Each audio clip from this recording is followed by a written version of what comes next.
the intent to assist in her suicide, then why is it that he, after all of the interviews that he gave on scene of the Burger King, why is it that he denies ever having gone to Home Depot with her? When he's asked, what Home Depot did she go to? He states, I don't know, probably this one. When he's asked, how do you know about her plan? How did this all come about? He says that he knew about this plan from her calling him and telling him over the phone. He says that she also called him on the phone and told him exactly where she was, that she wanted help, that she was scared, and that she wanted to be with him.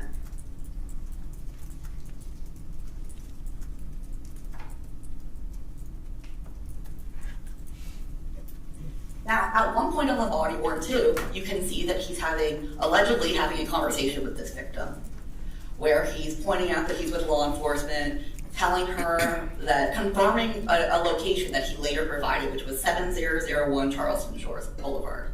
Charleston Park is the park that came up a few times.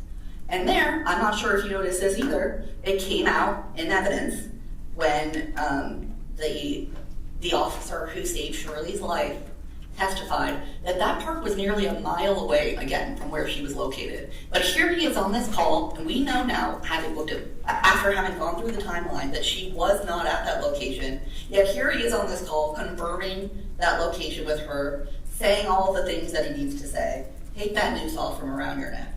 But sure enough, when Reese reaches over and takes that phone, there is nobody on the other line. The call is connected, and you're going to see that when you go through the phone records. But they were not having a phone call conversation. The defendant was actively trying to conceal his efforts, the efforts that he took to get this girl to kill herself, taking with her the evidence of their love affair, if you even want to call it that.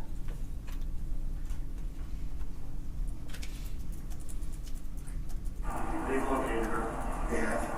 Yep. I'm glad she's safe. Stay right. That is the face of someone who just realized that they didn't succeed, and that his worst nightmare was about to unfold. That is not somebody who is actively helping find a victim who's about to end her life. That is not somebody who cares about this victim. That is somebody who is trying to get rid of this girl so that he does not get, as he told her, charged with murder.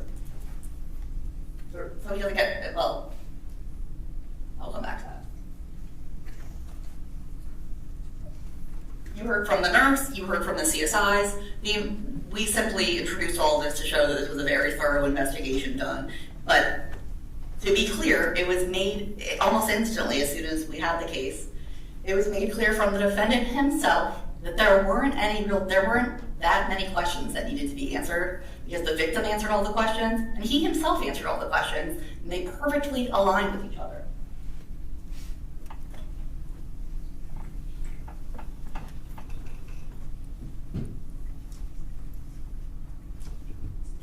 I included the slide on the Eagle footage, and we called that detective, that pilot, for you to point out that she was found because of the Eagle, because we've had advancements in technology that have allowed them to do this. She wasn't found because the defendant called 911 and said, here's where she is.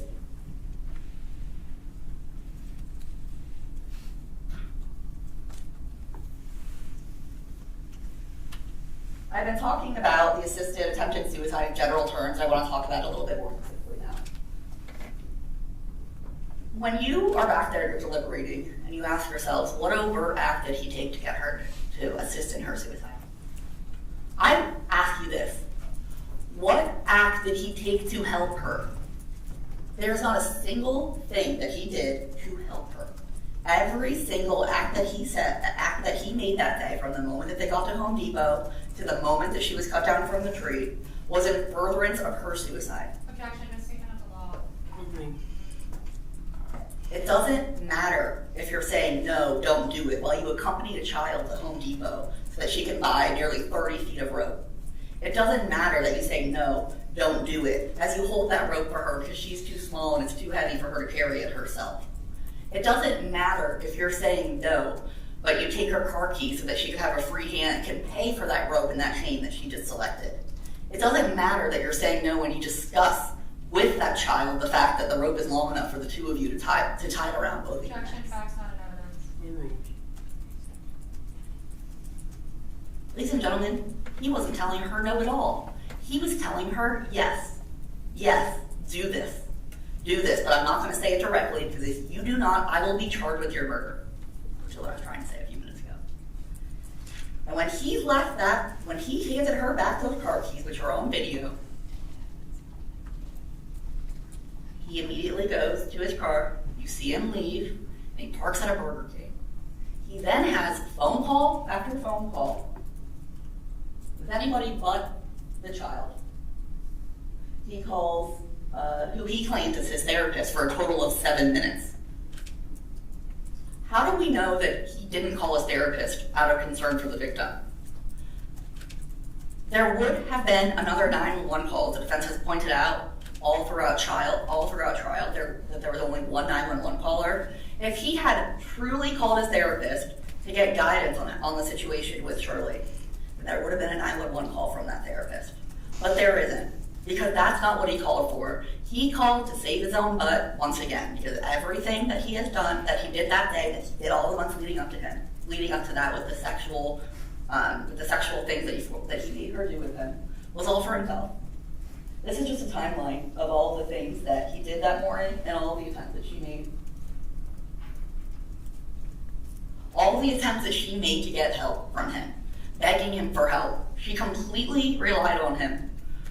She told us that she had a few friends, but he really shed some light on the situation that she was in, and that is that she did not have good friends. He was her only friend. Objection, facts not in evidence. He was the only one that she talked to on a daily basis. She was even concerned in those text messages that we read about growing to attach to him, because this is the only person that she felt that she had in her life. This is a person that she looked to for guidance, for love, for care. Her world was crumbling when this news broke, and he knew that. He knew that going into it. He knew that when it came out. And again, he used that information against her, the trust that she has, and he manipulated her into doing things, something that almost ended her life. These are the maps just to show that the location that she drove to was a straight shot starting at the orange star down to the purple star. It was a straight shot. It took 5 minutes to get there. And on the right, we just have where the plaza was, where even though he was allegedly, according to the 911 call, driving around frantically looking for her everything. Every single thing that he says in these interviews that we've introduced into evidence that you get to watch is just proven by the evidence that we put forward, by digital evidence, by witness testimony, by photos, by emails. He admits to all the messages he deleted. He admits to making the victim delete messages.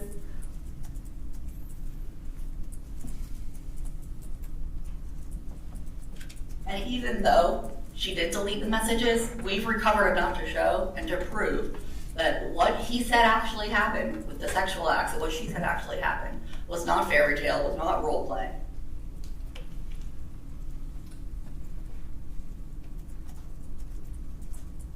Now, just as before we really move on from the sex act stuff, if you listen closely to that interview, he admits to every single sex act, the number of times it happened, where it happened. We have proven these sex charges beyond a reasonable doubt, and the reason why we're here is because he's entitled to a trial by jury. There's no grand scheme for you to uncover back there when you do a deliberate. Shifting denigration of defense.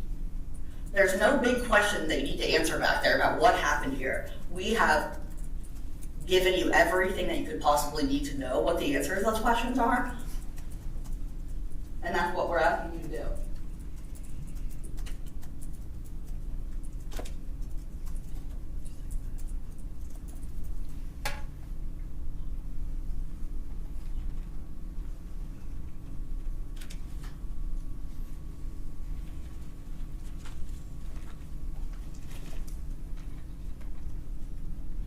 When we selected a jury, my co-counsel Ms. Coring asked each of you about whether you would agree to follow the law in this case.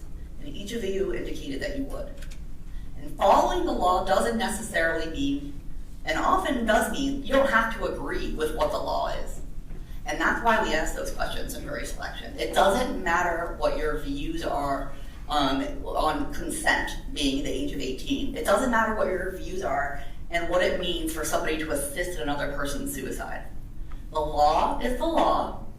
The defendant is the one who violated the law, and we have proven that he has violated the law in the 6 ways that we have charged him.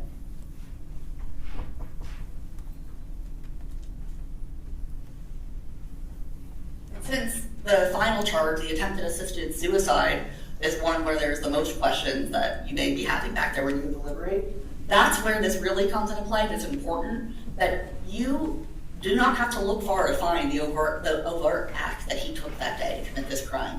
You would have to, in my opinion, twist your mind. Sustain, rephrase.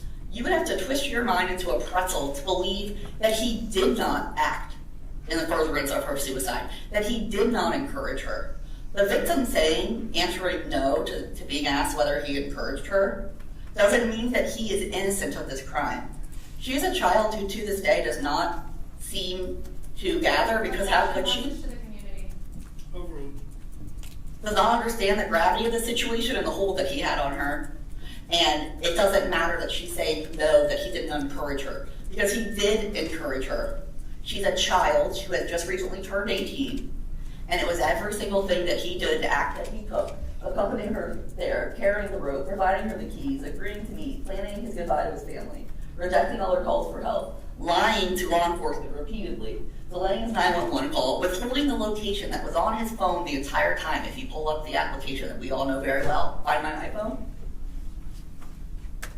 And again, ladies and gentlemen, this isn't a theory, this isn't speculation. We have proven this to you through every single piece of evidence. And he even acknowledges to the police himself the potential consequences that he was thinking about if he were to be caught. And I encourage you to go back and look at his search history. Look at what he was searching and the timestamp of those searches while he's allegedly trying to discourage a child from killing herself. Look at the search history of someone who now comes before you and says this was all made up and this is all fairy tale. Objection, declaration of defense. Overruled. I'm not trying to minimize the severity of this case, how high our burden is, because that is a burden that the state carries proudly. But ladies and gentlemen, this is a case about common sense, and that's all that it is. This was a long trial for a case that is so clear. These are issues that are really not up to debate. This is a case that requires jurors, which we selected you for this job because we believe you're the best fit, who have common sense and who will follow the law. And again, I'm not trying to downplay what's going on here, but that is what this case boils down to. Use your common sense, ladies and gentlemen. Do not overthink this. It doesn't matter that she was a picky eater, that he would cook for her, or what he says is happening now. It doesn't matter because you know that it's not true. And you know that what we have shown you is what happened. You do not get to consider your feelings on what the law is, your feelings on how the victim behaves, or your feelings of potential sympathy for this defendant. You have all promised that you will follow the law and that we trust that you will do the right thing. We are asking that you find him guilty as charged to every single count. Thanks. Thank you, Mr. Gerald. All right, before we get to the closing statement of the defense, we're going to take a very short break of 10 minutes. Do not discuss the case in any way, shape, or form while you're in the jury room at this point, because deliberations have not started. Other than that, I'll give you a 10-minute break, and then I think your lunches are back there. In fact, I'm going to make it a 15-minute break. We'll go from now until 5 after 1. That'd probably give you a better chance to eat your sandwich, and then when you come back, we'll have the defense closed.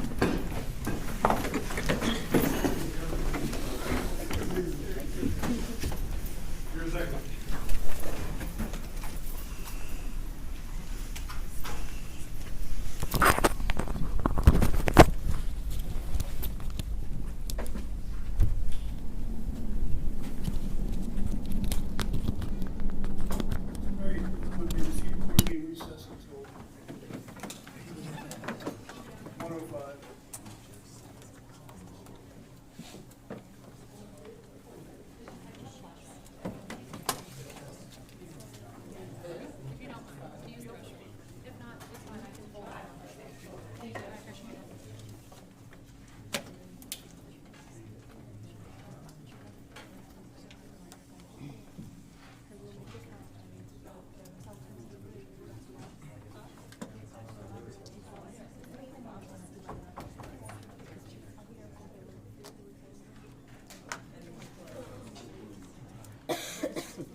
The card back, yeah.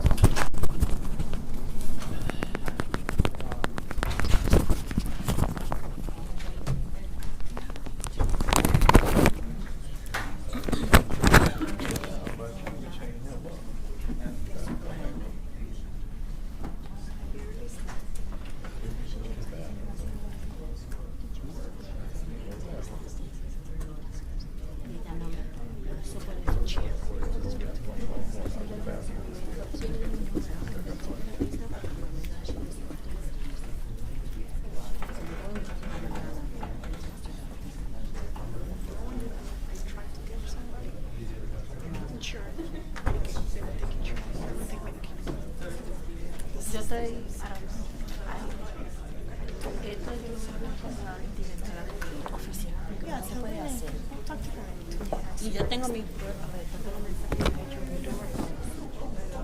Yo tengo mi nota, yo he hecho que no es tu trabajo más tarde. Y da pena, tú sabes lo que es. Ajá. Yo, cuando tú vayas a hacer caso así, me dejas saber también. Porque yo lo dije a mi supervisora para tratar también con ella. Para si podemos testificar. Dale, veo, hermano.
Some Ben Gay.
Oh, they made that, okay.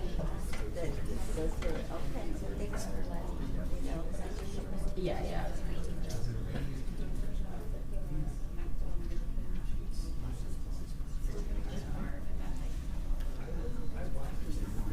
Minutes. I need 15 minutes.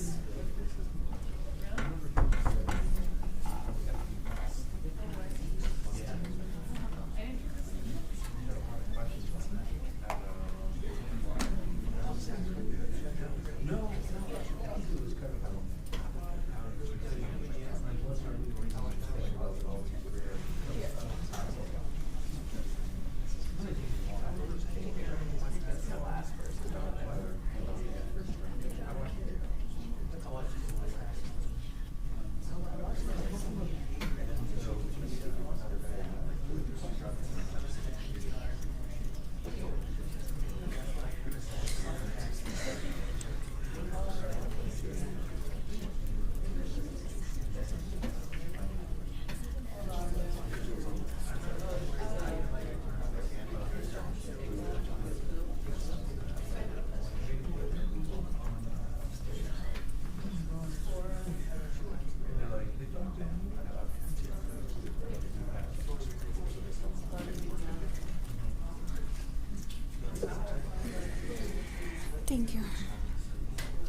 seated.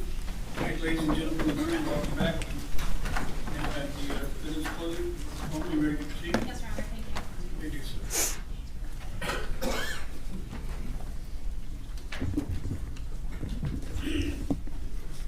Mr. Conti's relationship with SLM was terribly inappropriate. A teacher and a student should never be sending explicit messages back and forth to one another. They should have never been in a romantic relationship. SouthTech Academy should have fired him. But none of that means that a crime was committed, or that Mr. Conti was the one that committed it. The state just got up here and told you that we're here for trial because Mr. Conti is entitled to trial. We're not here because we're just going through the motions of a trial. We're here because Mr. Conti is not guilty on all 5 counts, as charged in the information. We've come to the end of this trial, and soon you'll be brought back into that jury room to make a decision about the facts in this case. The state made you a promise in opening statements. They promised to prove their case beyond and to the exclusion of each and every reasonable doubt, and they failed to do that. This trial may have stirred up a lot of emotions as you sat and you listened to the evidence, but as you were just instructed, your verdict cannot be influenced by feelings of prejudice, bias, or sympathy. Your verdict has to be based on the evidence and the law that was presented during this trial. So let's talk about that. As you were also just instructed, reasonable doubt comes from the evidence, a lack of evidence, and a conflict in the evidence. Let's talk about the undisputed evidence. Mr. Conti and SLM had feelings for one another. Mr. Conti admitted that to the police. Ms. SLM admitted that on the stand. How do we know that that is a correct description? Because there were romantic feelings both ways. They spoke every day. We have hours of messages that were read into the record. We have hours of messages, and we're also missing Instagram records. And we know that there's more Instagram records because as SLM testified on cross-examination, the main form of communication was those Instagrams. So as much as the state attorney presented their evidence from Exhibits 2 and 3, there's even more than that. They ate lunch together. They planned dates together, like going to the beach, as we saw the pictures of them kissing at the beach. They went to the movies together. They streamed movies together. They hung out at one another's work. And SLM was excited for Mr. Conti to bring his children to work so that she could meet them. And that's going to be Defense Exhibit 1. They had discussions about who he was following on Instagram, the fact that SLM was unhappy about who he was following and asked him to stop following those influencers. That is relationship behavior. And it's cut off, but that is going to be State's Exhibit 2, page 9. They hugged and they kissed one another. They said, "I love you" to one another, and they sent explicit messages to one another. The state in opening statements told you that Mr. Conti manipulated SLM. But they can't just say it, they had to prove it. And the evidence that they showed were simply that they had feelings for one another. They planned a life together. Mr. Conti was planning to divorce his wife, to have SLM go to college, and she would come back and visit his children over college breaks. He would move and downsize into a smaller apartment, and she would eventually move in with him. Ms. Ruggiero, on direct, apologized over and over again for calling this a relationship to SLM. SLM never said that it wasn't a relationship. She knew it was a relationship. On cross-examination, she specifically stated it was a relationship without a label. Even if it wasn't supposed to be happening, that's what it was, a relationship without a label. This was a romantic relationship that Mr. Conti was not willing to jeopardize. He was not willing to cross that line and have physical, sexual relations with SLM. Why do I say that? I say that because no unlawful sexual activity occurred in this case.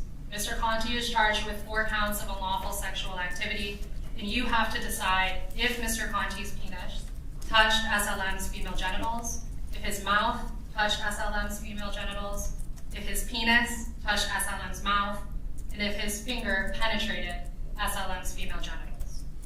Female genitals has already been defined for you.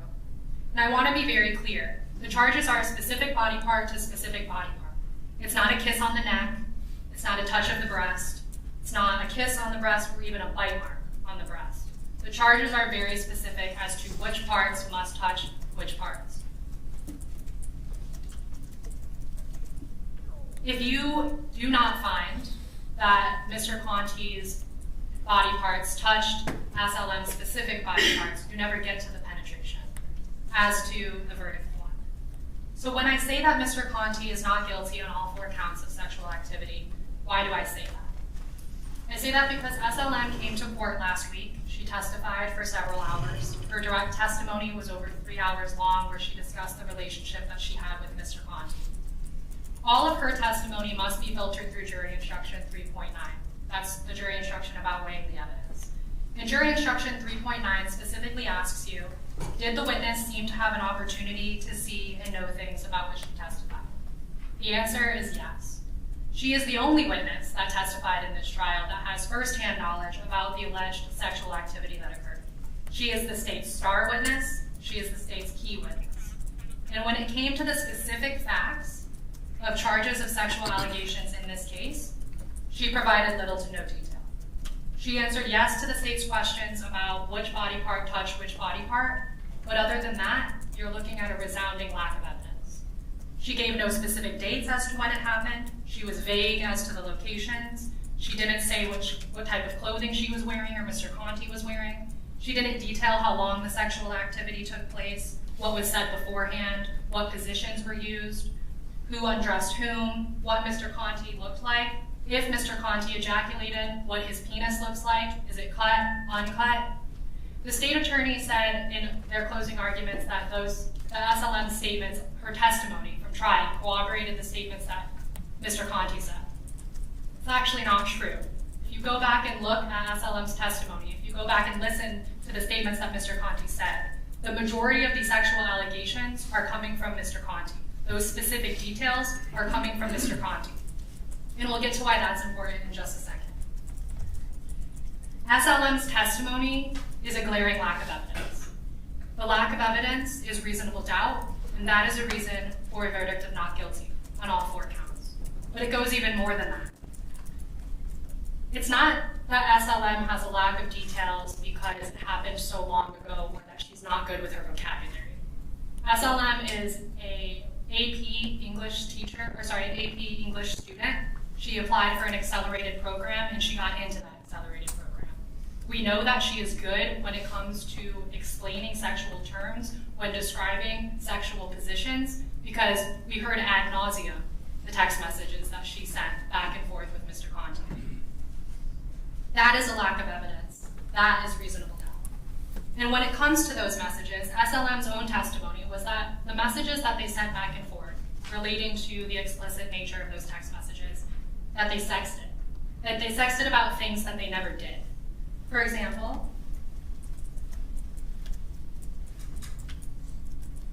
they sexted about cream pies. This is going to be State's Exhibit 3, and that will be on pages 217 through 225. Again, I apologize that it's cut off, but these are the snippets of that conversation. SLM testified on a cross-examination that they talked about this, that it never happened. Similarly, they also talked about spending time together. This is going to be State's Exhibit 2, page 2. They talked about spending the night together on Instagram. SLM testified that that never happened. That was something that they fantasized about. Then we get to State's 2, State's 2, pages 63 and 65. They talked about vibrators. And specifically when they were talking about vibrators, they were talking about when she goes off to college. They had these messages, but it never actually happened.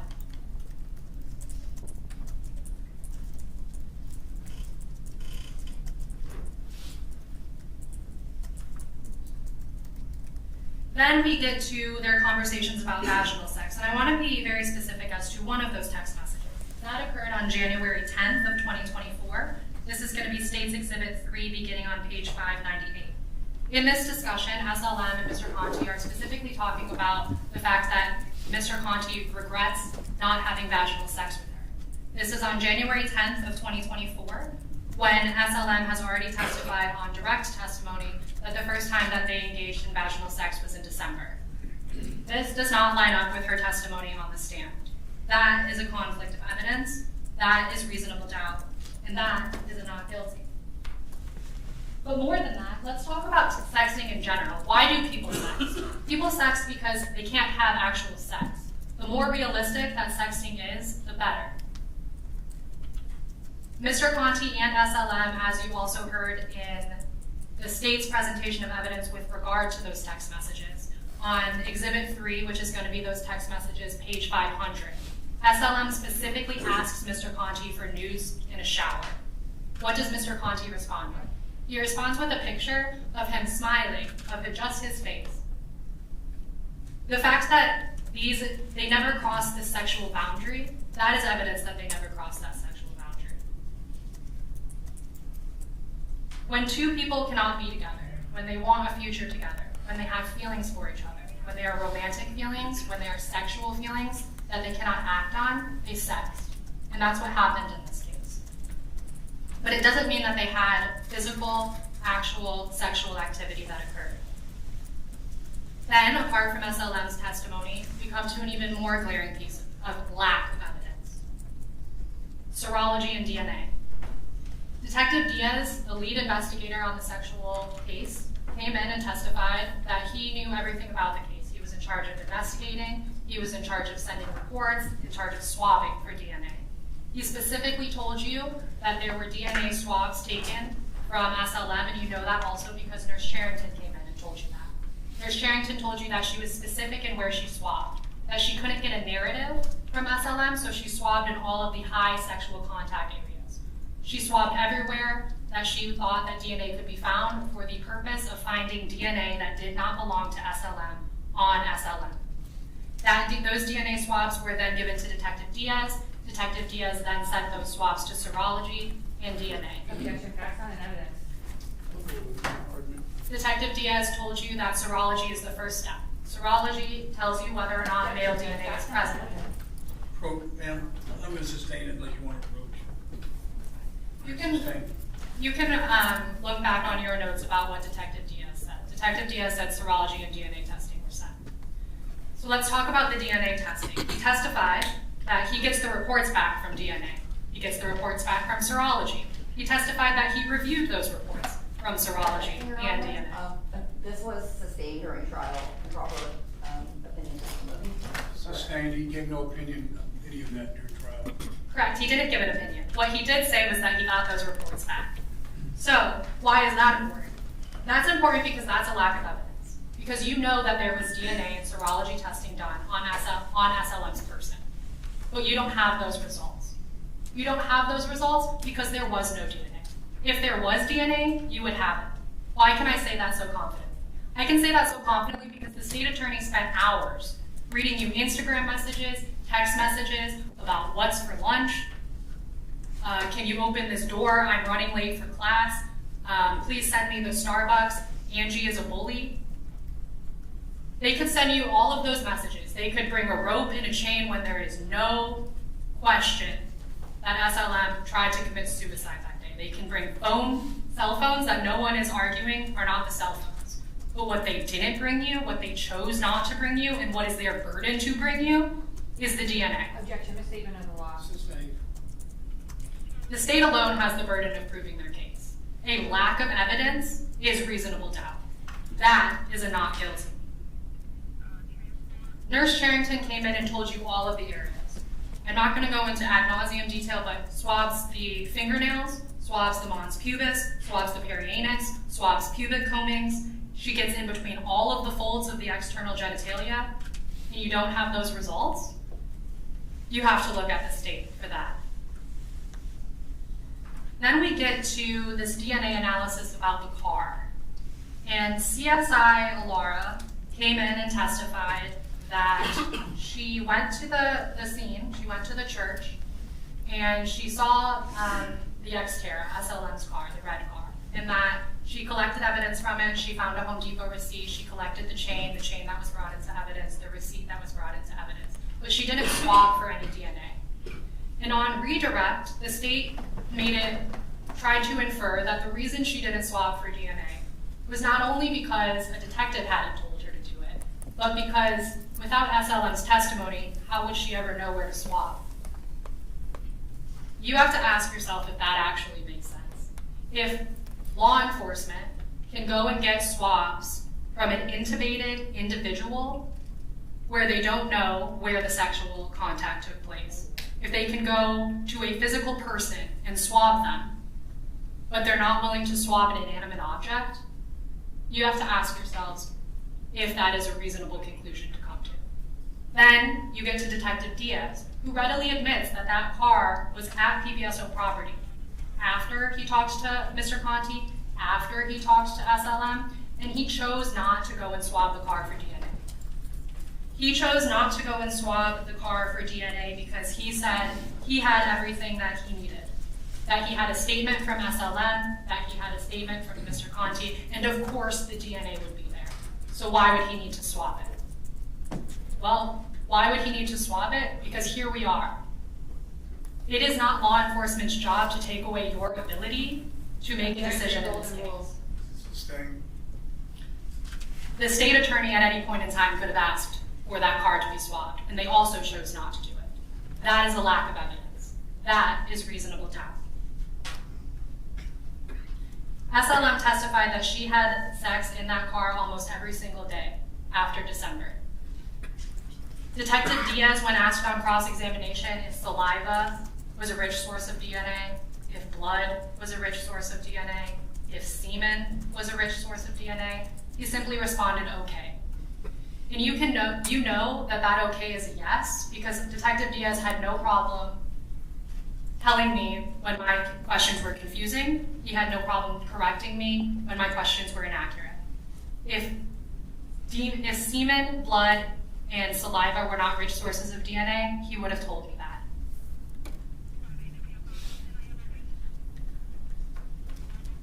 Then we go back to SLM's testimony. Because apart from the lack of detail that SLM gave about these sexual allegations, we also have to filter her testimony through jury instruction 3.9 when it comes to number 6 and number 5. Number 6 says, did the witness at some point, at some other time, make a statement that is inconsistent with the testimony that she gave in court? Number 5 is, does the witness's testimony agree with the other testimony and other evidence in this case? The answer to 6 is yes.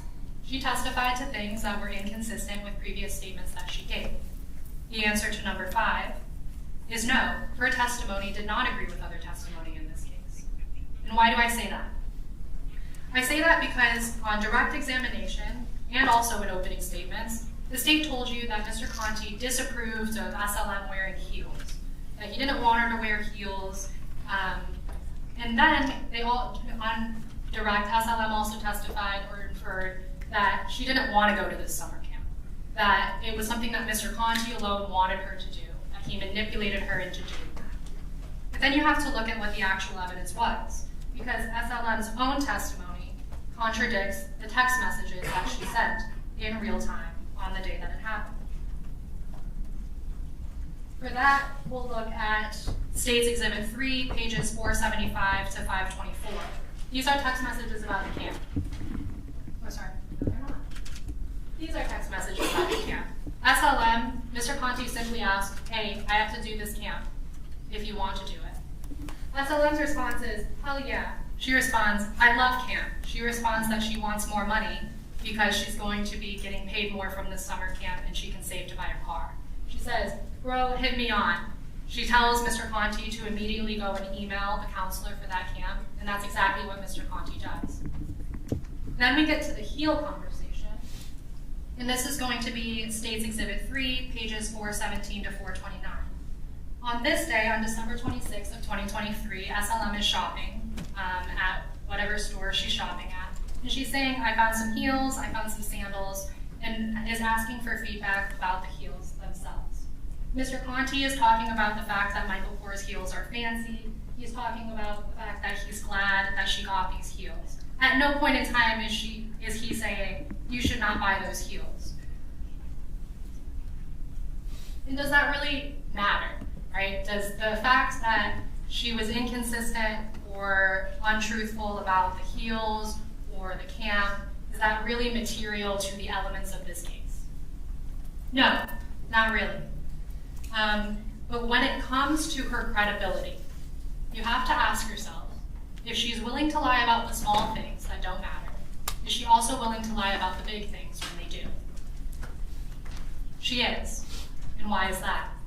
Because again, going back to jury instruction 3.9, looking at number 4, did the witness have some interest in how this case should be decided? The answer is yes. On cross-examination, she testified that there is not only a civil lawsuit that's going on, but also that her mom can get citizenship from the allegations that were made in this case. Both of those reasons provide a reason to lie under oath. And I want to be very clear. Those reasons didn't develop prior to February 6th of 2024, but after February 6th of 2024, after the events that occurred that day, she had every reason to keep the lie going. So let's talk about that a little bit more. To understand what I mean by that, you have to understand SLM's life in February of 2024.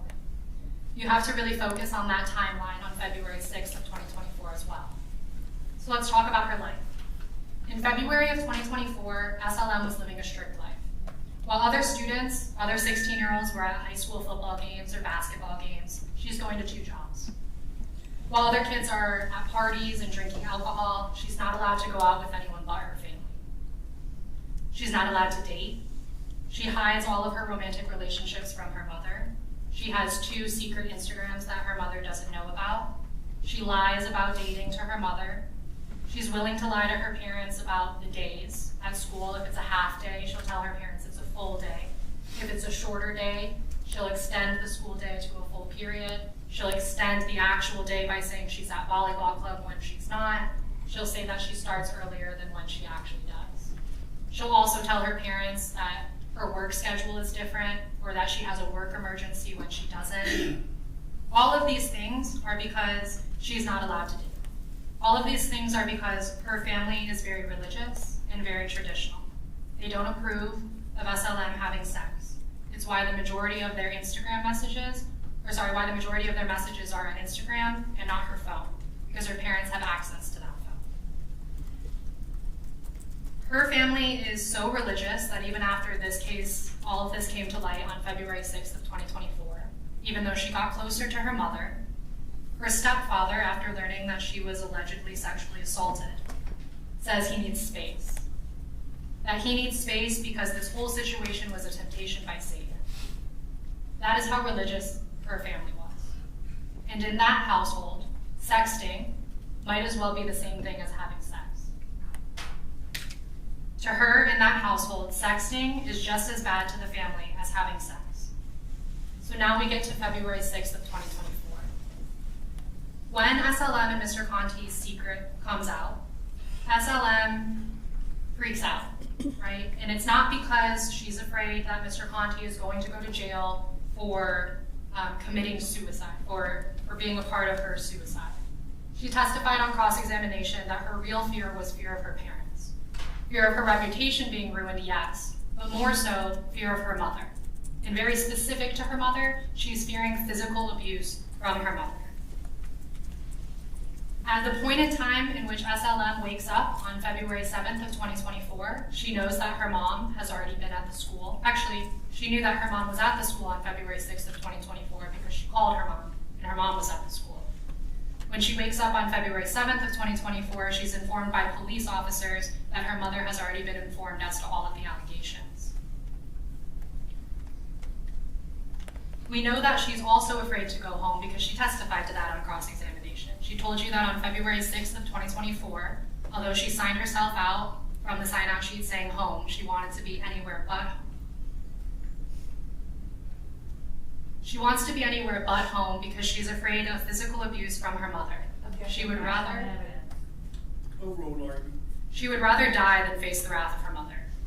So it's in this mindset that she comes up with the idea to commit suicide.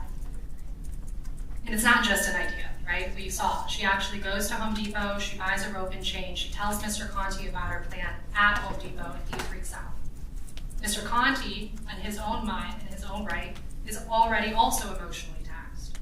He's suspended from school, he's spoken to his wife about his secret coming out that he's emotionally cheated on her, and he doesn't know what to do at Home Depot. Fight, flight, or freeze, Mr. Conti definitely doesn't fight. He follows her through Home Depot. He says, no, no, no. He shakes his head. He cries. He panics, he's having a panic attack, he runs away. And SLM lies to the Home Depot employee. She says that she's purchasing the rope and chain for a treehouse. She testified that she feels hopeless, that there's no other way out, that she's going to get in trouble. And Mr. Conti, throughout all of this, has been saying, no, no, no, don't do this. And SLM continues to pursue her plan, continues to follow through with her idea. And Mr. Conti, in his last-ditch effort to prevent her from self-harm, decides not only to take the blame, but to admit to a crime that he did not commit. SLM testified on cross-examination that Mr. Conti specifically told her nothing bad is going to happen to her. He's the only one that's going to get in trouble. She should not harm herself, and that he did the crime. Mr. Conti decides that he is going to tell the police that he had actual physical sex with SLM because he does not want her to be in a situation where she faces physical abuse from her mother. Objection, improper argument. Overruled. Because at the time that Mr. Conti tells this to her, she is actively trying to commit suicide to prevent the harm that she fears from her mother. This is the last-ditch effort of Mr. Conti to prevent her from harming herself. And that's exactly what happened. SLM wakes up on February 7th of 2024 to her mom, who's already begun putting the civil case in action. Her mom was at the school on February 6th. Sustained. Her mom was at the school on February 6th. She knows the school let her daughter leave without her permission. She knows that SLM was injured because the school let her leave without her permission. She knows that there are allegations that there was a romantic relationship between SLM and Mr. Conti. So she and her family sue SouthTech Academy for negligence. Negligence that stems specifically from this case, from the sexual allegations in this case, and from the attempted assisted suicide in this case. SLM's family stands to gain $75,000, upwards of $75,000 in a civil case. And a civil case has a lower burden than a criminal case. The burden in a civil case is preponderance of evidence for negligence, for a failure to act. We are here on a criminal case where the burden is beyond and to the exclusion of each and every reasonable doubt. It is one of the highest burdens in the court of law, and it is the highest burden in the court of law that a jury gets to decide. We're here on the same facts as a civil case, talking about a higher burden than the civil case. SLM has every reason to keep the lie going. She has every reason to tell her mother when her mother says, there were sexual allegations, I'm so sorry, sweetie, gives her the affection that she's always wanted, which is what she testified to on cross-examination. She has every reason to keep that going. Not only because of the personal relationship with her mother has now changed, but also the monetary gain that she's now going to get from this case, and also the personal gain for her mother to become a U.S. citizen. All of those things happened after February 6th of 2024. All of those things were put in motion on February 6th of 2024 by her mother. And when SLM wakes up on February 7th of 2024, she has every reason to continue that narrative. She feels obligated to keep up that story, and yet, at an official legal proceeding where she's under oath, she can't provide any further details about the sexual activity that occurred. It is entirely proper, as you heard in the jury instructions, for the state attorney to meet with SLM prior to her testimony. And you know that happened because when introducing text messages, she says, these are the messages that I saw in your office. They were able to prepare her testimony, and the best that they could give you is the bare minimum facts. Did this happen, yes or no? Yes. No further detail. That is a lack of evidence. So let's go back to Mr. Conti really quick. Mr. Conti chose not to testify in this case. And as you heard in the jury instruction, he has every right to do that. And the fact that he did not testify can't be used against him. If you want to be mad at anyone for him not testifying, you can be mad at me. Because I told him not to testify. Objection, improper. Sustained. The state has not met their burden in this case. The state put a lot of emphasis on Mr. Conti's alleged confession. Well, let's break that down a little bit more from his perspective, not SLM's. Mr. Conti is a college-educated man. He is advised of his Miranda by Detective Diaz. He's advised that he has the right to remain silent, that he has the right to an attorney. And as Detective Diaz testified, Mr. Conti is free to leave at any point in time during that conversation that he was having. Yet, Mr. Conti chose to stay and talk to law enforcement for an hour. He chose to confess to a crime that he did not commit because he knew the emotional state of SLM. He knew that if he said what he needed to say, that SLM would be protected, that she wouldn't face the punishment, the physical punishment from her mother, and that perhaps if SLM knew that that is what was happening, she would not commit the suicide that she herself decided to do and implemented. When asked if Mr. Conti's testimony was true in the recorded statements that have been introduced into evidence by Detective Diaz, he initially dodges the question. When asked if everything he said is true and accurate, Mr. Conti asks if he should have asked for representation. When asked the second time after speaking with Detective Milner if what he said was true and accurate, he doesn't respond. He doesn't respond because what he said is not true and accurate. What he said and why he said it was because at the time he was doing everything in his power to prevent SLM from self-harm. Mr. Conti came up with the idea to lie in desperation. It might not have been the most logical, but that's what happened. He was under stress, he was under duress, and he knew that the evidence wouldn't bear out, because look where we are. At a criminal trial where the state has failed to meet their burden as to all of the counts in this case.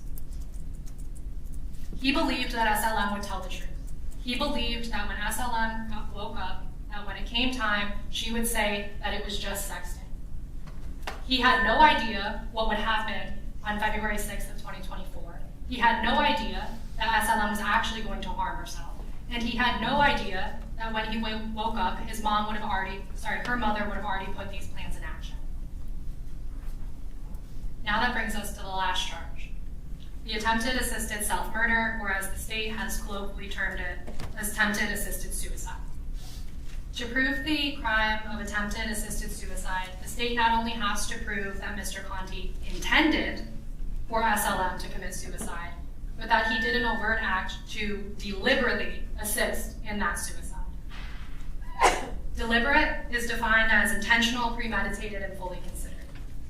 Let's start with the intent. There is no evidence that Mr. Conti intended for SLM to die. There's no evidence that he wanted her to commit suicide.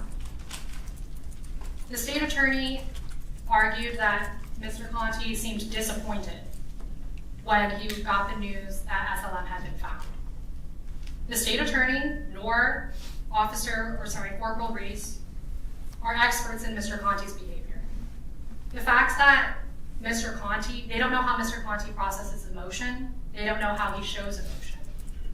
And how is someone exactly supposed to act when the person that they have been telling for months and months that they love were found with a rope around their neck? How is someone supposed to act that? How is someone supposed to act when they know that the next step, what's happening after this, is that he's going to confess to a crime that he did not commit? Reese's body-worn camera, Corporal Reese's body-worn camera shows a man, Mr. Conti, who's pacing back and forth, who's chewing his gum, who's rubbing his hands together, who's rubbing his hair through his hands. It shows a stressed man.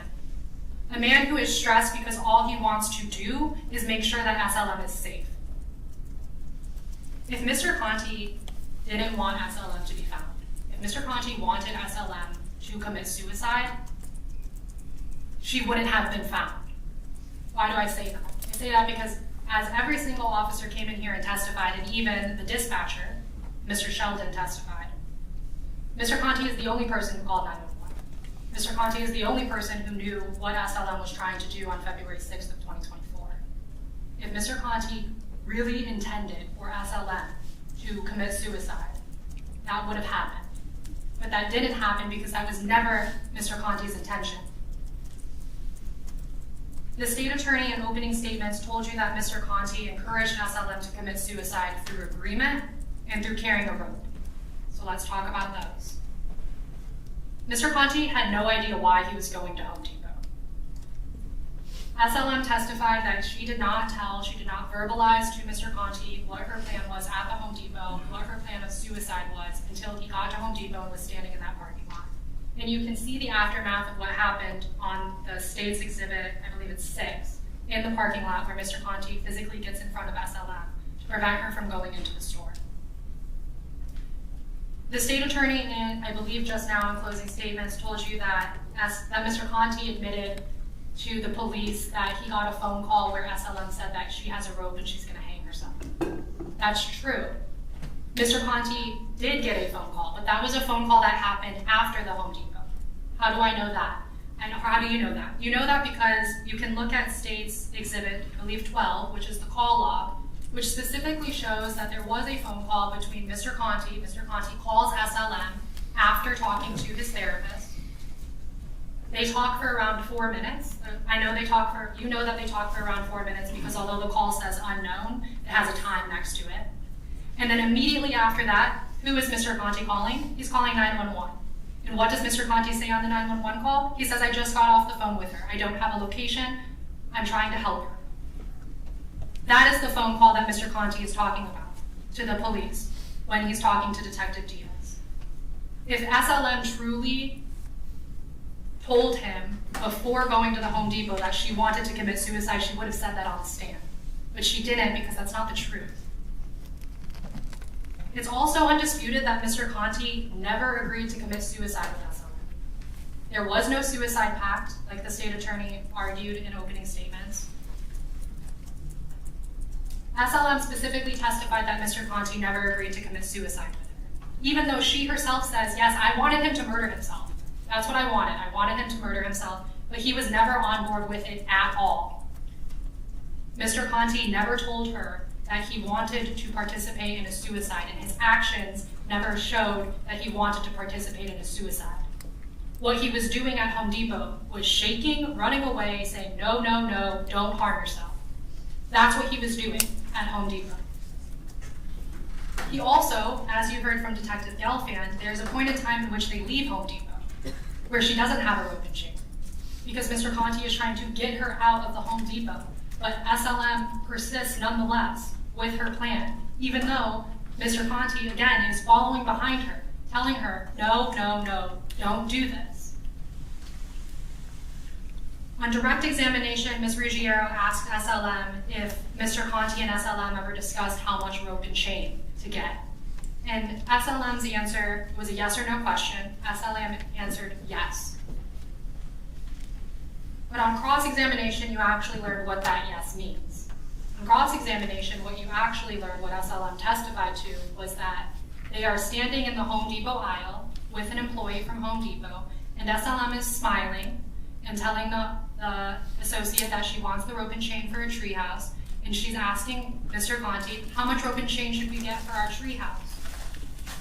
And what did she testify to on cross-examination? She testified that in response to that question, Mr. Conti is shaking, panicking, crying, shaking his head no, saying no, and walking away.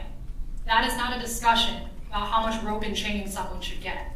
That is a man who is telling SLM not to do what she is doing. So much so to the point that SLM had to threaten him that if he made a scene, she would call the police.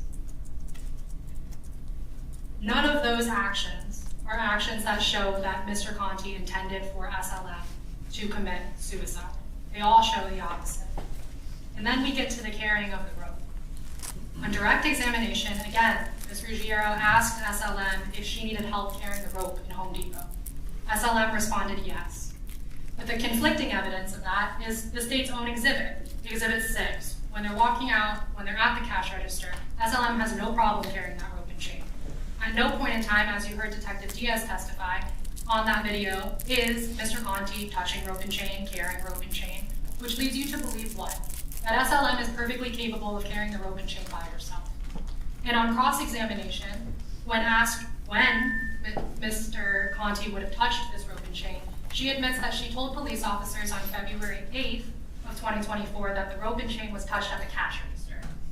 On cross-examination, she specifically told you that that is the only place that anyone has ever, that she has ever said, where Mr. Conti has touched that rope and chain. In State's Exhibit 6, it's right here. I'm not sure if it will play, but I would ask ask you to go back and look at State's Exhibit 6. And it specifically says, paying for rope and chain. It's about 2 minutes and 30 seconds long, and that whole time, Mr. Conti is not touching that rope and chain. That is a conflict in the evidence. That, in and of itself, is reasonable doubt and every reason to doubt what SLM has said to the yes or no questions that the state asked on direct examination. But let's go even further than that. Let's say, for argument's sake, that Mr. Conti at some point touched the rope, even though when specifically asked on redirect, when did he touch the rope, SLM says, I don't remember. Let's say, for argument's sake, that he touched the rope.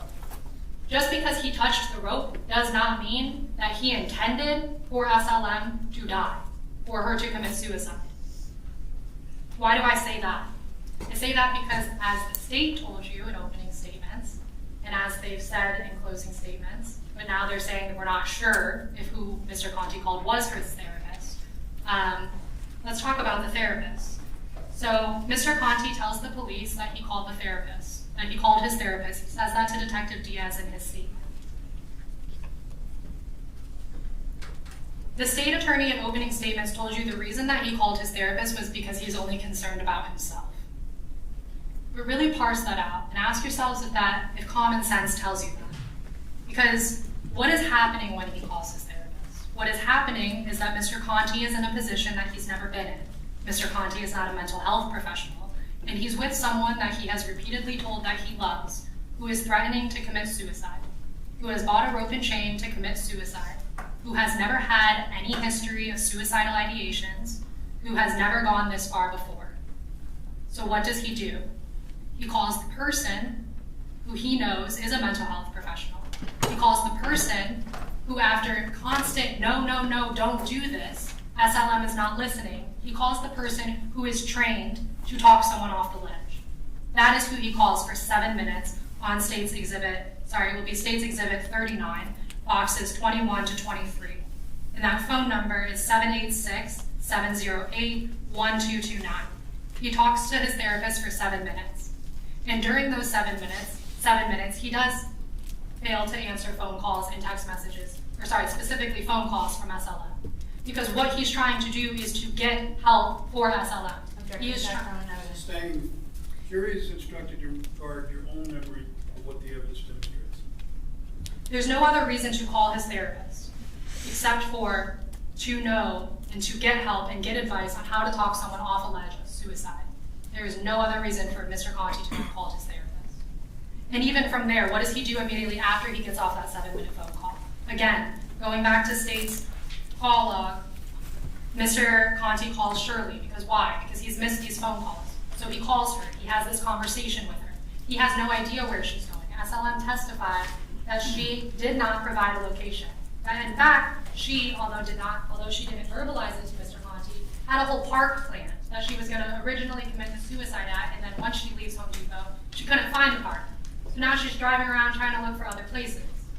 And that's exactly what Mr. Conti says on the 911 call. Because when he calls Shirley, SLM, before he calls 911, SLM is saying, I'm looking for a place, but there is no specific place that she's given yet.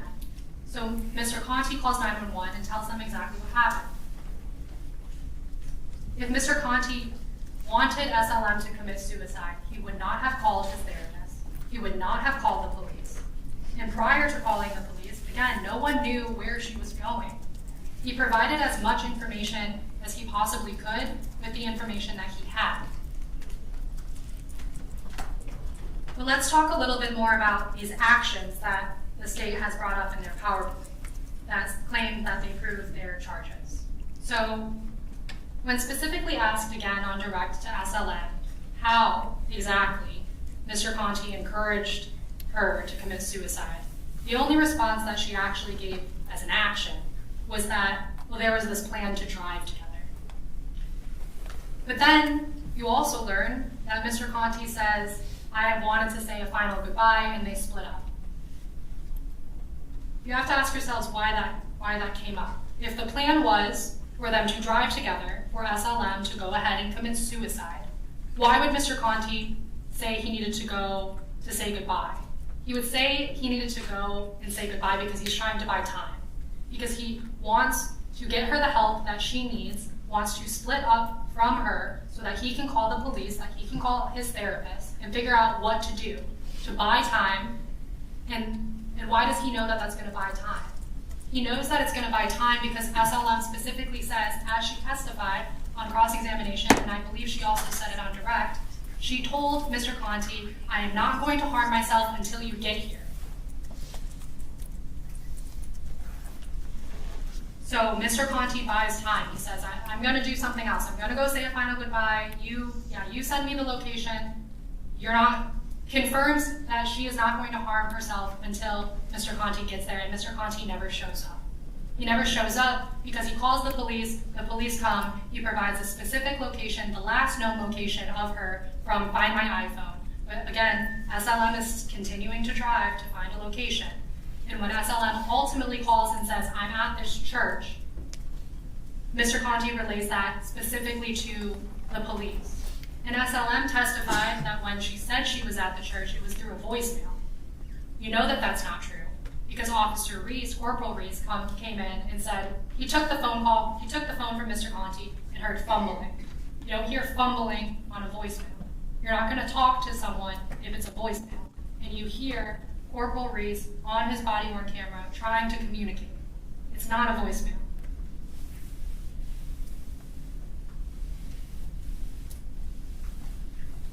Mr. Ruggiero also talked about these giving the keys back. It's the same thing, ladies and gentlemen.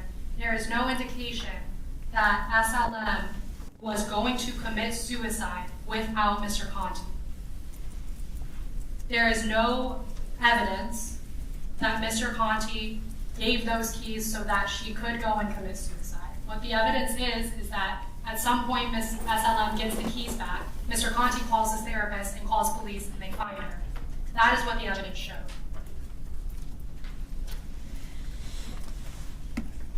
The state also mentions that this lack of evidence, that this lack of answering the phone calls or the text messages is another reason why it proves that Mr. Conti wanted SLM to die. That's not the case. Because what is Mr. Conti doing when he's not answering these phone calls? He's talking again to his therapist to try to get her help. He's talking to the police on 911. He's talking physically to the police officers that are present.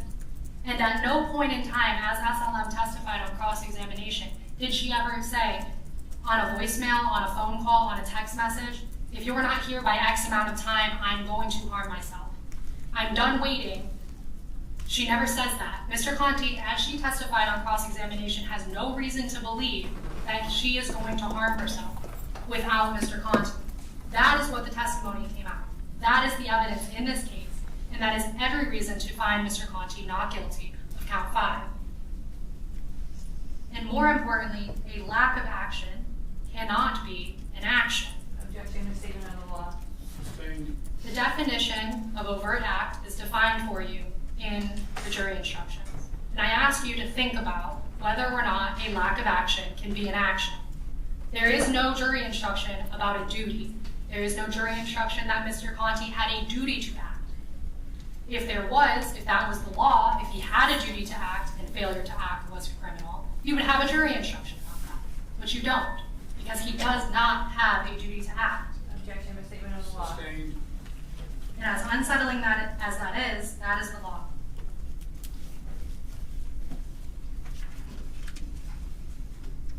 Then we come to the statement that SLM made on direct examination for the very first time.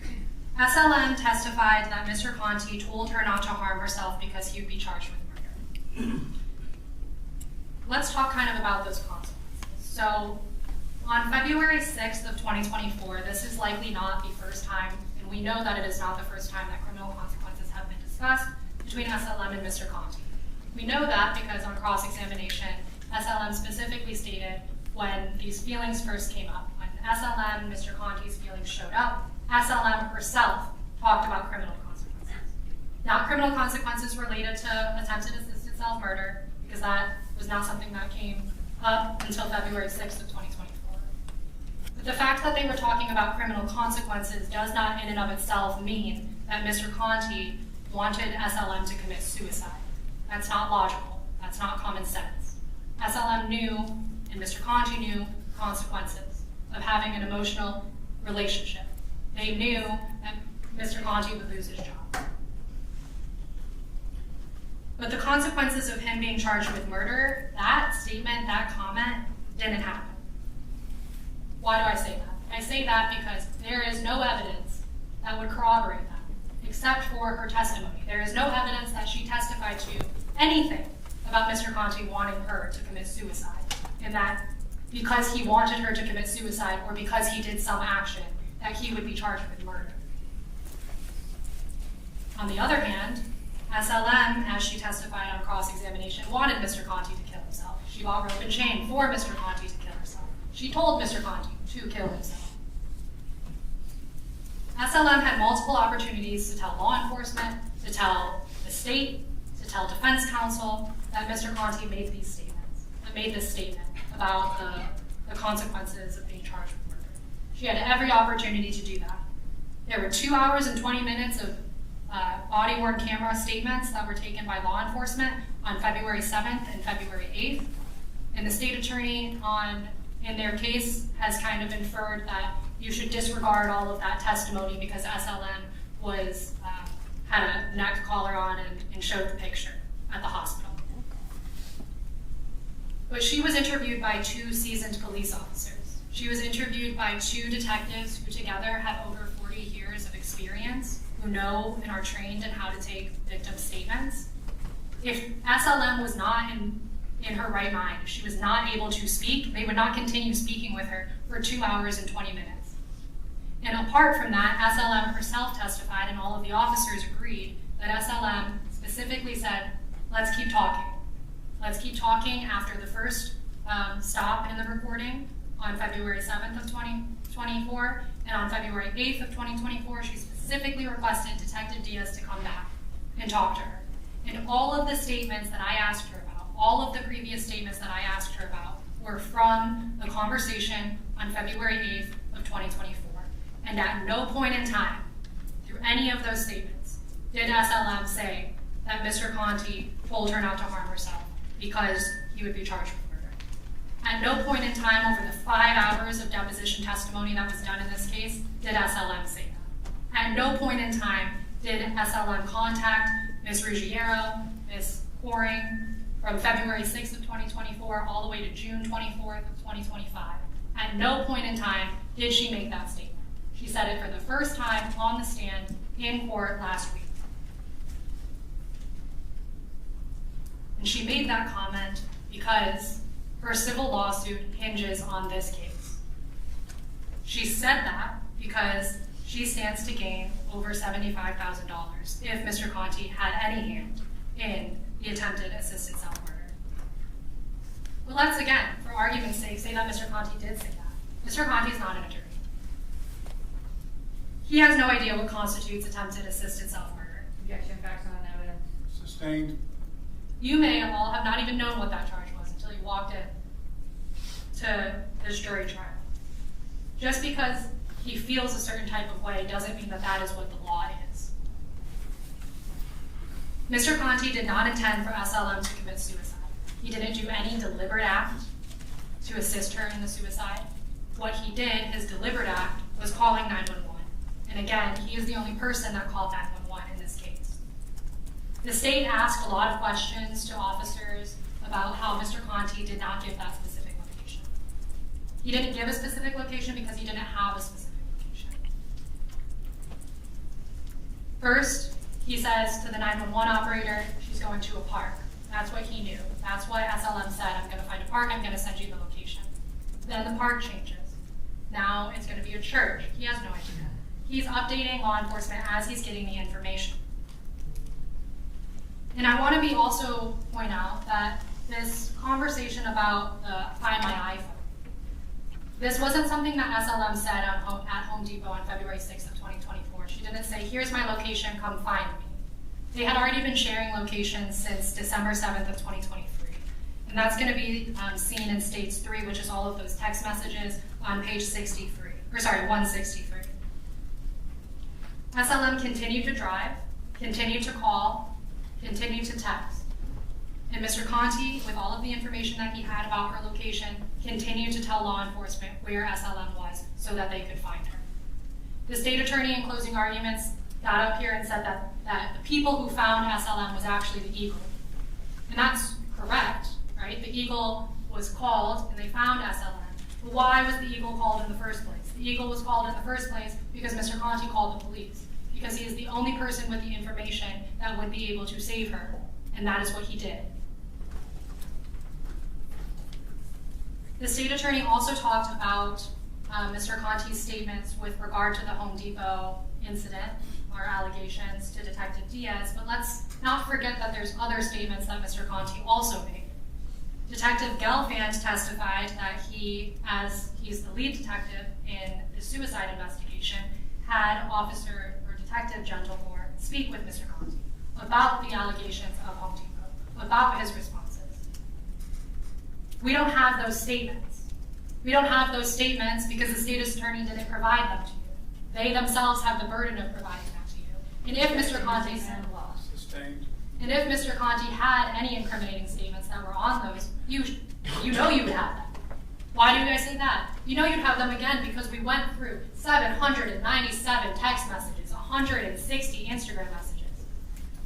If there was incriminating evidence that Mr. Conti ever admitted to touching the rope, that he ever said, yeah, I wanted her to die, you would have that information, but you don't. You don't have it because it's not true, because it's a lack of evidence, because that is reasonable doubt, and that demands a verdict of not guilty in this case. Mr. Conti is not guilty of the attempted assisted self-murder. He didn't come up with the idea. He didn't purchase the rope and chain. He told her repeatedly not to harm herself, so much so that she threatened to cause a scene because he was trying to stop her. He never encouraged her to harm herself, and he specifically told her not to harm herself because she had a beautiful life to live. And then when that didn't work, Mr. Conti did what he thought, again, illogical, at the time, would prevent her from committing suicide, would prevent her and take out the consequence that she feared so much, which was the punishment from her mother. Mr. Conti specifically told her that she would not get in trouble. Who did tell her that she was going to get in trouble, though? The school. The school that morning on February 6th of 2024, as SLM testified on cross-examination, came in, guns blazing, hot, on February 6th of 2024 with two officers that Mirandized her and treated her like a suspect in a criminal case. And then later, they tell her to leave the school. She leaves the school. She's calling her mom. She's calling her mom for comfort. She's calling her mom, and what do? They take the phone, they chastise her. They tell her, if you're not here in the next 10 minutes, you're gonna get in trouble. But Mr. Conti never said you're gonna get in trouble. What Mr. Conti did was say, you're not going to get in trouble. I'm going to take the fall. Over here, 2 minutes. Thank you. I didn't know if you were there. I did not. Thank you. I'm going to take the fall. You don't have to worry about this. And from February 6th of 2024 to February 7th of 2024, when SLM woke up, everything went awry. And that's why we're here today. Mr. Conti did not act appropriately when it came to SLM. And although he had a romantic relationship with her, it never got physical. When it comes to the sexual allegations, I ask that you don't be like Detective Diaz. I ask that you don't assume that just because of the explicitity of those messages, that means automatically that Mr. Conti and SLM engaged in sexual activity, because it does not. The state failed to meet their burden in this case on all counts. And with regard to the lesser included, I'll just say this. If you go back into the jury room and find that some type of physical activity occurred, but it wasn't specifically between penis to mouth, all of the specific allegations back there, that would be the lesser included of offenses against, unnatural and lascivious act, which is simply there was an act that occurred, but it wasn't between those specified body parts. If you have any questions at the end of this trial, all of those questions are charged to the state. The reason that they're charged to the state is because the state alone had the burden in this case. They had to prove beyond to the exclusion of each and every reasonable doubt that Mr. Conti was guilty of all of the charges. And they didn't do that. They failed to do that. They have not met their burden in this case. If you go back into the jury room and you determine that Mr. Conti is maybe guilty of some charges, if he's likely guilty of the charges, or even if that he's highly likely, it's highly likely that he committed those charges. All of that is a not guilty. And it's a not guilty because, although it seems counterintuitive, it is the highest burden in the court of law that a jury gets to decide. If the burden is on the state, and if you go back and you waver and you vacillate, and you're not sure about what the answer is, your verdict has to be a not guilty. Because Mr. Conti is presumed innocent. He's cloaked in innocence. As he sits here right now, he's innocent. And that is why, ladies and gentlemen, at the end of this trial, we would ask that you come back with the only verdict that the evidence in this case demands, which is a verdict of not guilty on all counts. Thank you. All right, thank you, Ms. Palmer. Rebuttal from the state. Court, your pleasure.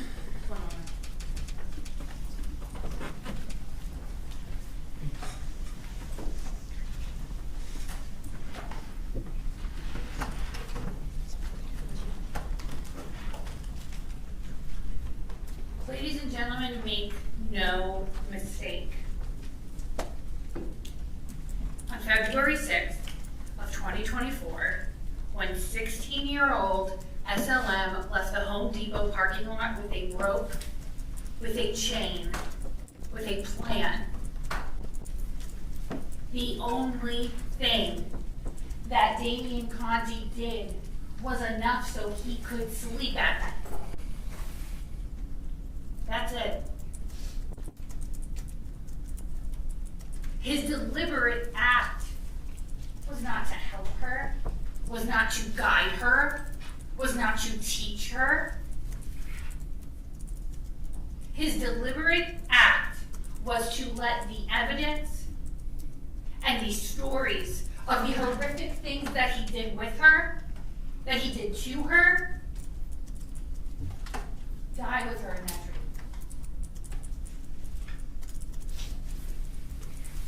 That is what you know now, and that is what each and every act, decision, lack of action shows. The word relationship was used ad nauseum, and Ms. Bomer said it was a relationship without a label.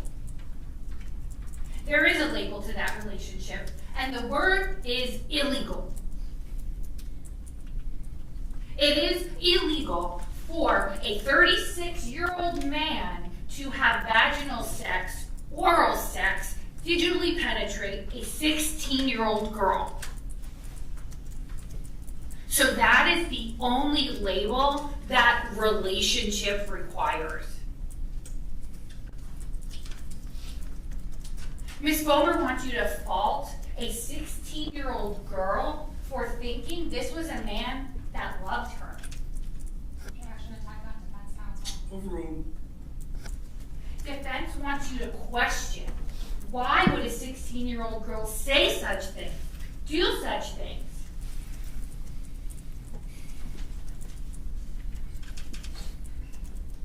She finally was getting the affection she wasn't getting at home.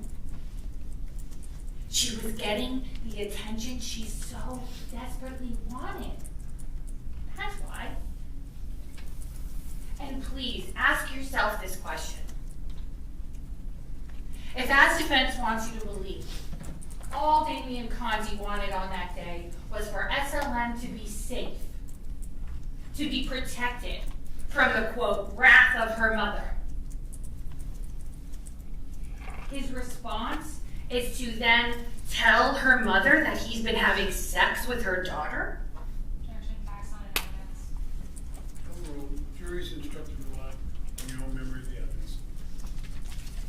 To keep SLM safe from her mother, Mr. Conti thought the only way out was a, quote, false confession.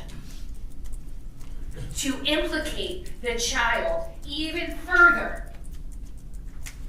a reasonable person would conclude that a strict religious parent, as she testified to, probably couldn't stomach texting, certainly couldn't stomach a physical relationship between a student and a teacher. But that's what defense wants you to believe he did. He took the fall, one last gallant effort of being her knight in shining armor. Look at the birth certificates, ladies and gentlemen.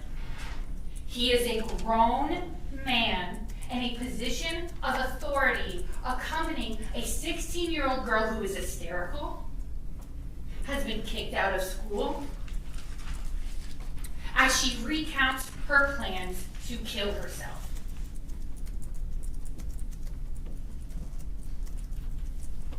The video shows that they walk out of Home Depot and they walked back in. He could have left. Called 911 right then and there. Ms. Bomer said to you, fight, flight, or freeze. Could have fled. Called his therapist before she could even leave the Home Depot. If that's who's going to save her. That's not what he did. Because that wasn't his intent. It wasn't what he wanted. On February 6th of 2024, Damian Conti realized his life as he knew it was over. That he was no longer going to be able to go to school while sexting a student, showing videos on his smartboard, talking about their days. And in that situation, the obligation is on the adult.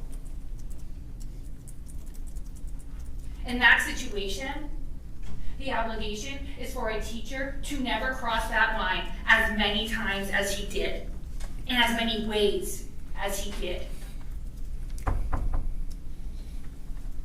Because, ladies and gentlemen, you do not leave your wife and children for a, quote, emotional relationship. Of course they were having sex. He told the detectives, the SLM told the detectives, and you all now know that too. This is not a whodunit. This isn't a case where DNA is going to tell you anything because you heard it all already. And to fault SLM for not going into graphic detail in front of 8 strangers, cameras, a courtroom full of people, of the sexual, quote, escapades the two of them went through, is ridiculous. Objection, attack on theory of defense. Overruled. But where did they reminisce about all of their sexual encounters? In the 800 pages of text messages that Mr. Drew and I read you, a few highlights include, on page 562, about how acidic SLM tasted on that day, about how he drank her creamy secretion, and later on page 595, Mr. Conti reveled in how clean she was that day. Ms. Bomer wants you to question SLM's testimony because she couldn't sit there and talk about the, quote, curve in Mr. Conti's penis. But don't you worry, because they already talked about it.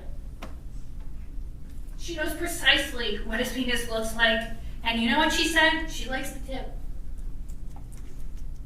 Because she'd seen it, she had felt it.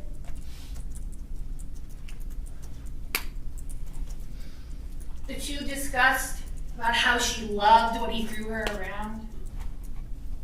And then the defendant told her on page 500 of 97, I can still feel your mouth on me. The words a 36-year-old AP English teacher to his 16-year-old junior. Was that as crazy intense as it was for you as it was for me? So no, SLM could not give you a play-by-play of the 3 times they had vaginal sex, because that's what she said. She did not testify that it was vaginal sex every day. She said they had vaginal sex 3 times.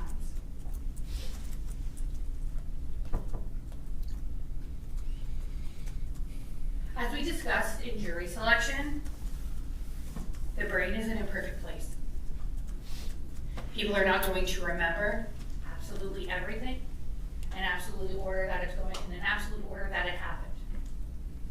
Especially an individual who had to be cut down from a noose, purple in the face. Objection, a feeling of sympathy. overall?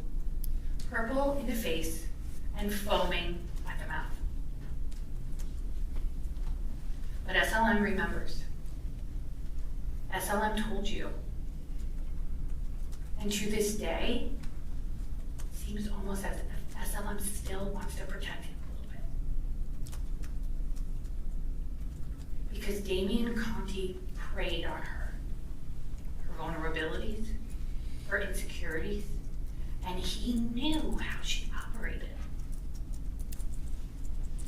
Each and every one of those text messages are so important, and the reason we spent the time, not to hide that there's no DNA. DNA wasn't presented, it was to show you that he knew the inner workings of her brain. He knew how she responded. He knew how to make her feel good, make her feel bad. Because that was their illegal relationship. And every single step taken on February 6th, he did that in mind. SLM told you yes. When she decided to try to end her life, she was worried about getting in trouble with her parents. But what did she say over and over that the defendant said over and over? He assured her that he would be the one in trouble, not her. That he would be the one going away for life, not her. So when he doesn't answer her phone calls, doesn't answer her text messages, she's armed with a rope and a chain. She testified that she's then contacted by law enforcement, and for her, that was the end. Damian Conti had been caught, and it was her fault. So she went on TikTok to find out how to diagnose. All the while, Damian Conti Googles criminal defense attorney, statutory rape. Never once a suicide prevention line, how to help, because he didn't want to. The defendant doesn't run away, as Ms. Romer wants you to believe. He waited long enough so he could sleep at night. He has had SLM's location since December of 2024. He wanted to help her. Officers could have found her before they did.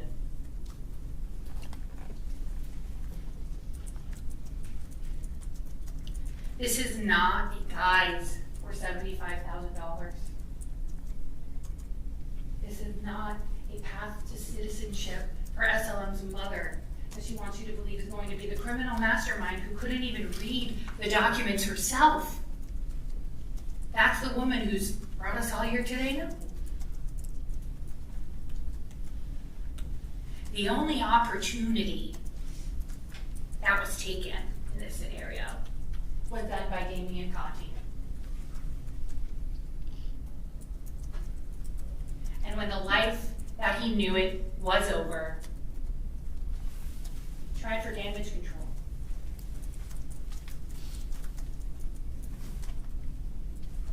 And then he told detectives the bare minimum, made a valid confession that matched each and everything that SLM said when she, quote, woke up. Now, ladies and gentlemen, you saw the picture. It wasn't as if she woke up from sleep. It was when the tube was removed from her that she could stop vomiting and speak to detectives in a neck brace. So that is when she woke up. And this nightmare began. And what does the defendant say to the officers? She probably won't even tell you what happened. Because at that point, Mr. Conti was so sure that as someone would do nothing to disappoint him, to betray him, to go against him, because he made sure that she felt he was the only person in this world for her.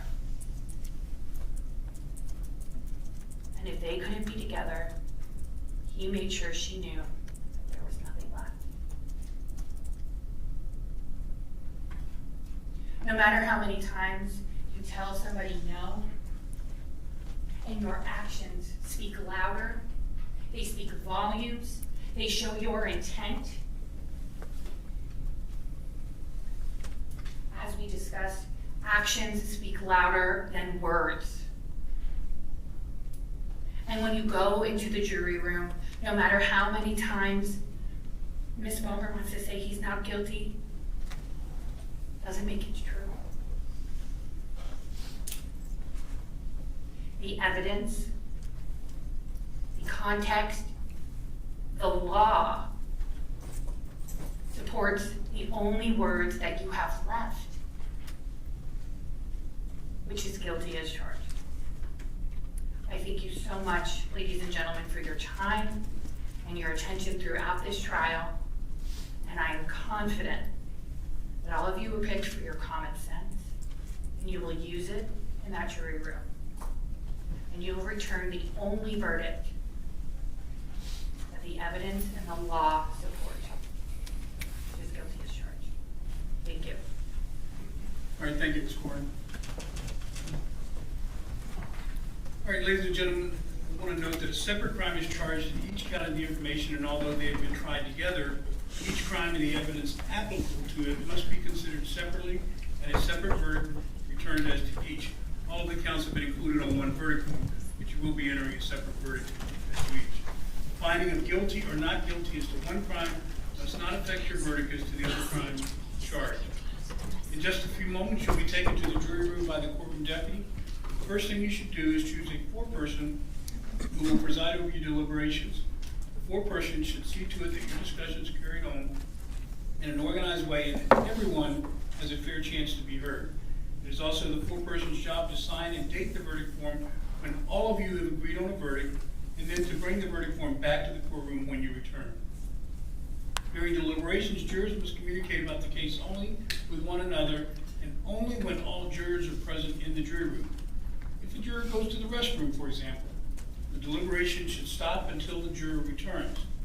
You are not to communicate with any person outside of the jury about this case, and until you have reached a verdict, you must not talk about this case in person or through telephone, writing, or electronic communication, such as a blog, or email, text message, or any other means at all.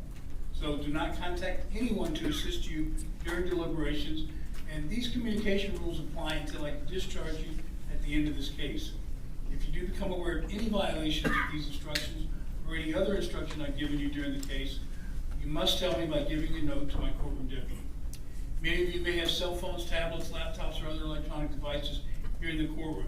As I advised earlier, the rules do not allow you to bring those items into the jury room while you deliberate. So you will be asked to leave your phone or other electronic device with my deputy so he can maintain them in safekeeping while you deliberate.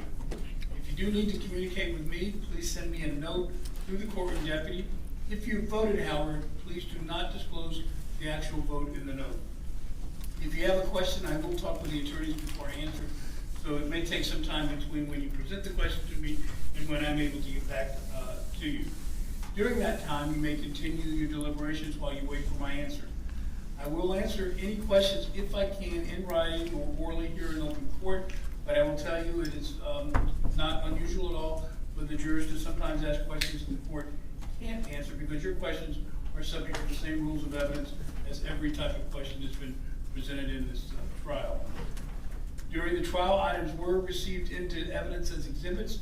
You may examine whatever exhibits you think will help you in your deliberations in this matter. Some of these exhibits will be sent into the jury room with you when you begin to deliberate, and there will be a computer provided to you in the back to play any videos that you choose. If you do wish to see any additional electronic exhibits that you're not able to see in the jury room, just let me know, and those can be requested, and they will have to be played out here in open court. In closing, let me remind you that it is important that you follow the law spelled out and these instructions in deciding your verdict. There are no other laws that apply to this case, and even if you do not like the laws that must be applied, you must use them. For more than 2 centuries, we live by the Constitution and the law, and no juror has the right to violate these rules we all share. May we have counsel first, please?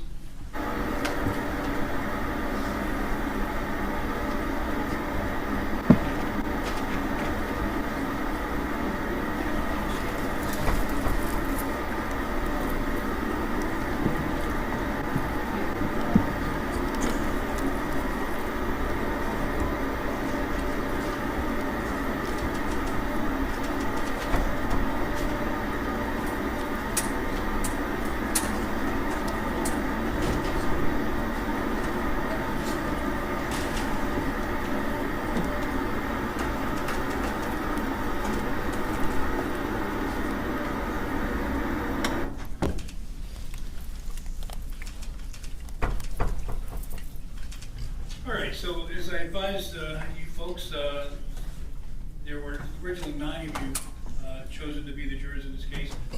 3 of you were chosen as alternates. It turns out we ended up losing one of the jurors during the case.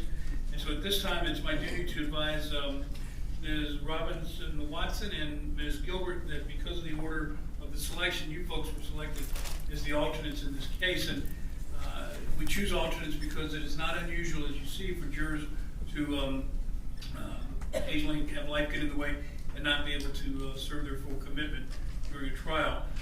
We have alternates so that they can be ready and able to step in, and we don't have to stop the proceedings or have a mistrial because of an emergency. So I do want to thank you for your time and attention to this matter. Before I let you go for the day, though, I'm going to have you go into the jury room and retrieve any of your personal possessions, and then come back out here and sit down, and then once you sit back down, I'll release the other jurors to my deputy and go into the jury room and start to deliberate.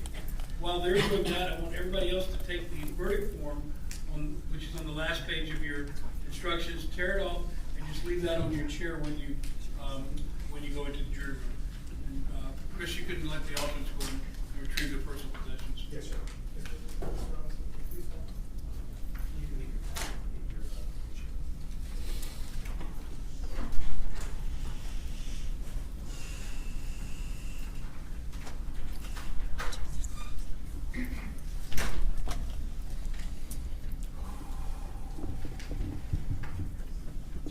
So while they're doing that, I'll advise the deputy clerk to be sure that all items and evidence are together along with the verdict form delivered by the bailiff to the jurors in the jury room.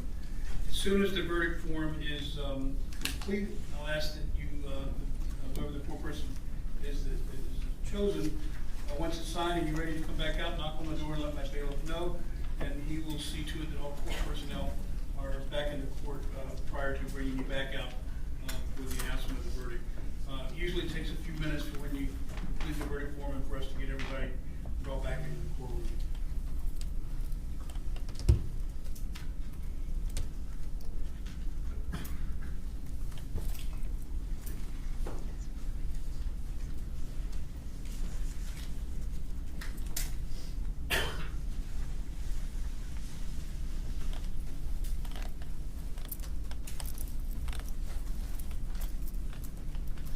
I always send the alternates into the jury room first because once I release you folks in there, I can't send anybody else in there. So that's why we always have a little bit of an awkward moment waiting for the alternates to come back out.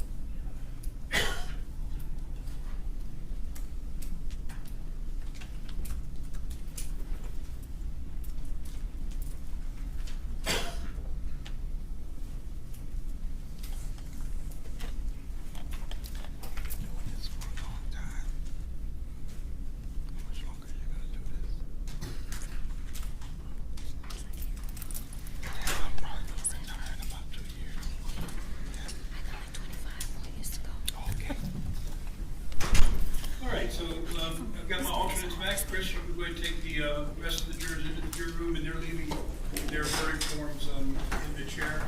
And we will send an original corrected verdict form to you in the jury room for completion. Thank you. Jury, thank you.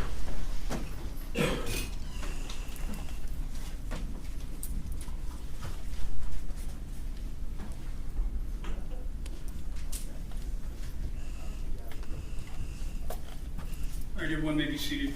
All right, Ms. Robinson Watson, Ms. Gilbert, I do want to thank you again profusely for your time and attention to this matter. You've given us literally over